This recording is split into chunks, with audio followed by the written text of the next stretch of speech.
शेकाप को अलविदा कहकर आखिर पनवेल के पूर्व नगराध्यक्ष जेएम म्हात्रे और पुत्र पूर्व विरोधी पक्ष नेता प्रीतम म्हात्रे ने अपने हजारों कार्यकर्ताओं और पूर्व नगर सेवकों के साथ प्रदेश कार्यकारी अध्यक्ष रविंद्र चव्हाण की मौजूदगी में बीजेपी में जाहिर प्रवेश किया। उल्वे में संपन्न हुए इस जाहिर पक्ष प्रवेश में मंत्री आशीष शेलार, पूर्व सांसद रामशेठ ठाकुर, विधायक प्रशांत ठाकुर, विधायक महेश बाल्दी,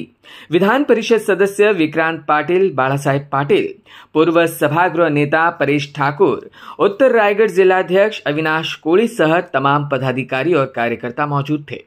शेकाप के वजनदार नेताओं में गिने जाने वाली पिता पुत्र की इस जोड़ी का बीजेपी में स्वागत करते हुए रविंद्र चव्हाण ने कहा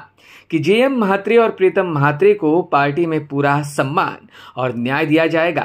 उन्होंने कहा कि म्हात्रे परिवार के आने से न केवल उरण बल्कि पनवेल संभाग में भी बीजेपी को एक नई ताकद मिलेगी।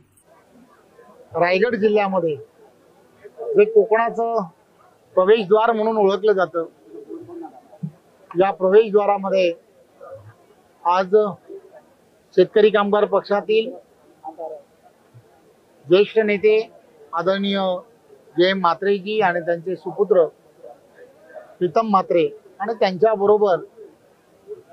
या रायगड जिल्ह्यामधील पनवेल तालुका असेल, उरण तालुका असेल, खोपोली असेल किंवा त्याचबरोबर संपूर्ण रायगड जिल्ह्यामधल्या विविध तालुक्यांमध्ये गेली वर्षानुवर्ष शेतकरी कामगार पक्षाच्या माध्यमातून तळागाळातील प्रत्येक व्यक्तीबरोबर ज्या असंख्य कार्यकर्त्यांची आणि पदाधिकाऱ्यांची नाळ जुळली होती, हे सर्व कार्यकर्ते या दोघांच्या नेतृत्वामध्ये आज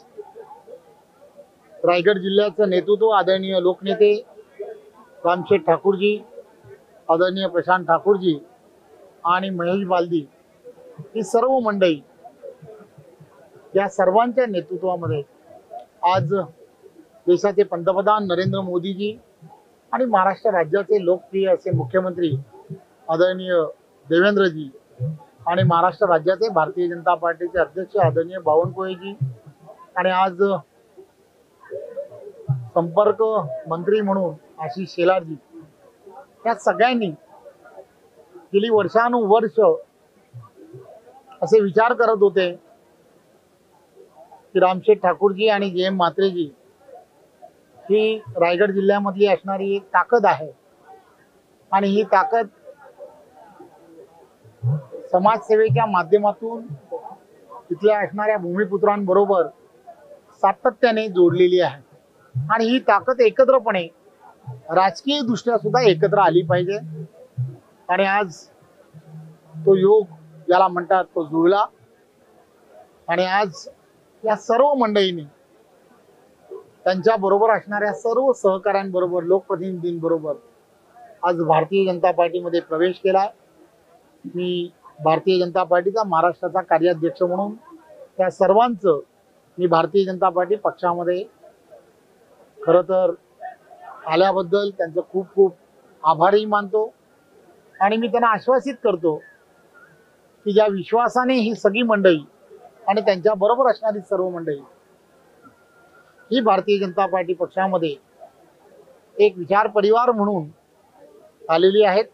त्यांच्या विश्वासाला कुठेही तडा जाऊ देणार नाही आणि आम्ही सर्वजण एकत्र मिळून इथल्या असणाऱ्या जनतेची प्रलंबित कामं ही केंद्रातलं असणारं आदरणीय पंतप्रधान नरेंद्र मोदीजींच्या नेतृत्वातलं सरकार आणि महाराष्ट्रामध्ये आदरणीय मुख्यमंत्री